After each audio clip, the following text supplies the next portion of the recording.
Very good morning everybody. कैसे हैं आप लोग? आई होप बहुत ही अच्छे होंगे और लाइफ में बहुत ही मस्त होंगे। मैं शोभा सिंह आप सभी का स्वागत करती हूँ आज के वीडियो में। और मैं छोटे छोटे वीडियोस लेकर आती हूँ लॉ ऑफ अट्रैक्शन के ऊपर। तो आज एक सक्सेस स्टोरी लेकर आई हूँ, वो मेरी खुद की सक्सेस स्टोरी है। सक्सेस स्टोरी क्यों ज़रूरी होता है? क्योंकि विश्वास तभी मजबूत होता है कि लॉ ऑफ अट्रैक्शन काम करता है।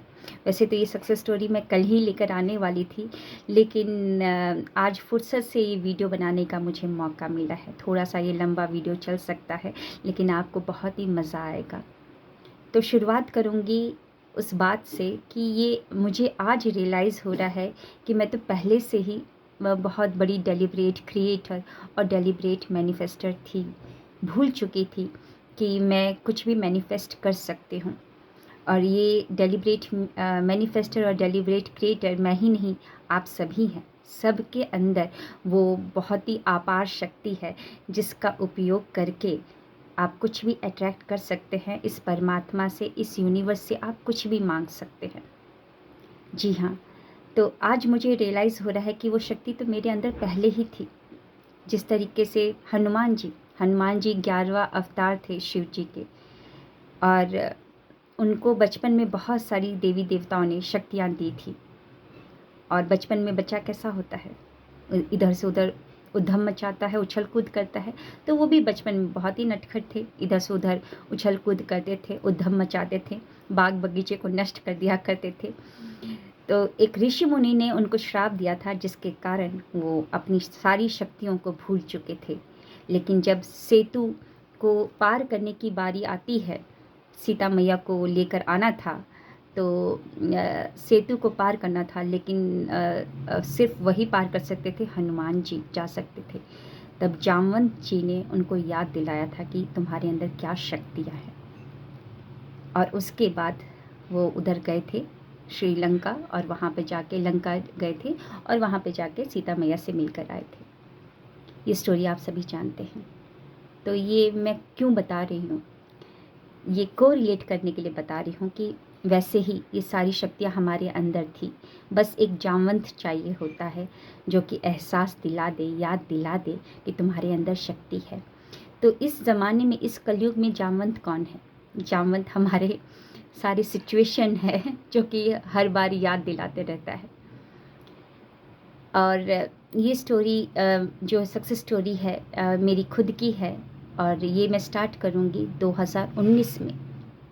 मुझे आज याद आ रहा है कि मैंने किस तरीके से उसको अट्रैक्ट किया था, है ना। और आई होप आप लोगों को पसंद आएगा। ये डायरी है मेरी, जिसमें अगर आप डेट देखेंगे 3-4-5 सितंबर 2019। मैं एक बिज़नेस भी करती हूँ।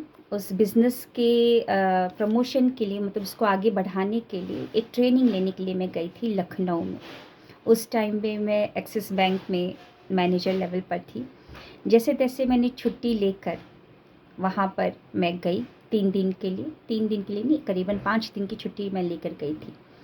हैदराबाद से फ़्लाइट पकड़ा लखनऊ के लिए, और मेरे husband mister Deepak Singh sir वहीं पे ऑलरेडी थे, है ना। उनकी पोस्टिंग थी कानपुर एयरफोर्स में।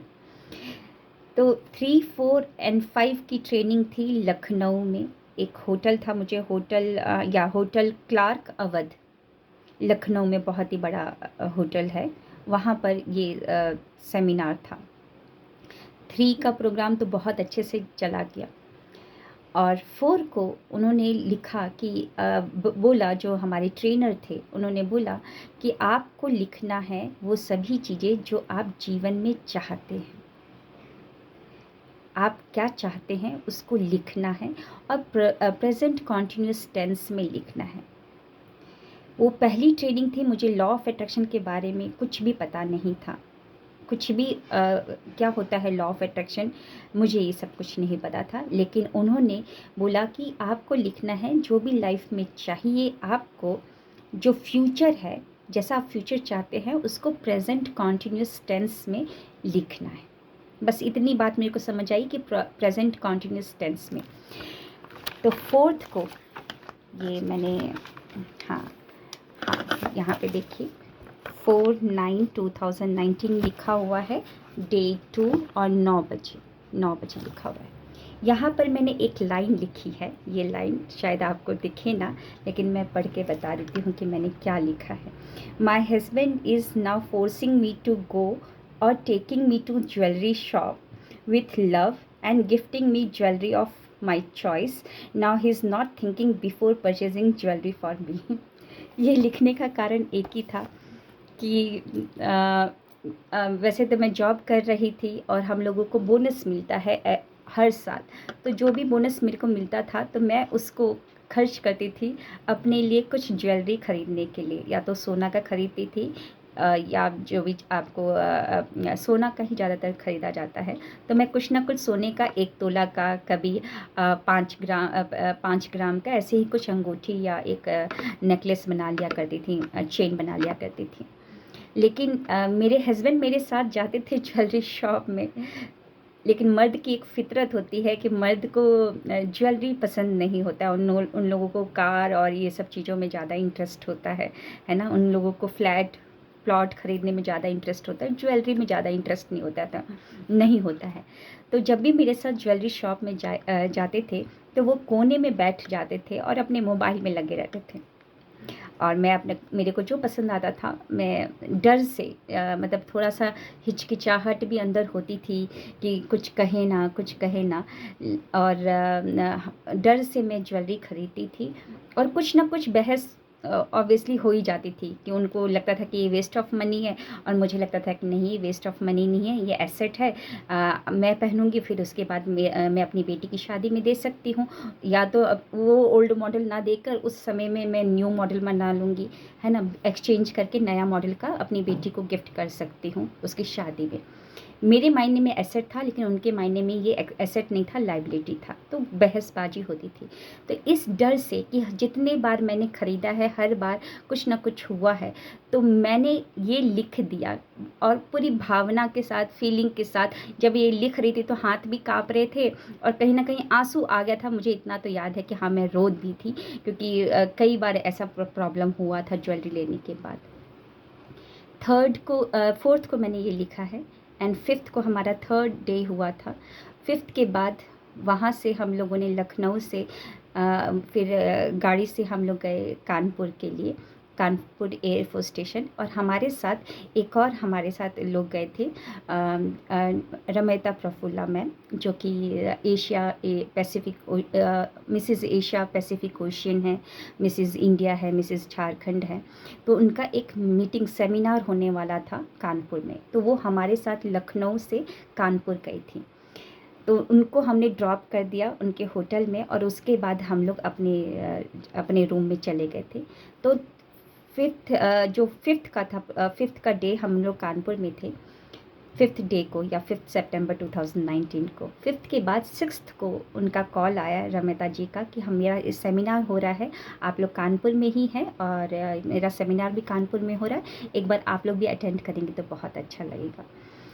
तो रमिता जी का हमने पूरा सेमिनार देखा और मैं उनके सेमिनार को देखने के बाद पता नहीं मुझे क्या हुआ, मेरे तो आंसू नहीं रुक रहे थे, मैं रोई जा रही थी। वो मुझे नहीं समझ में आया कि मैं उनको देखकर खुश थी कि दुखी थी, मुझे ये समझ नहीं आया कि वो फीलिंग क्या थी, लेकिन मैं बहुत रो रही थी।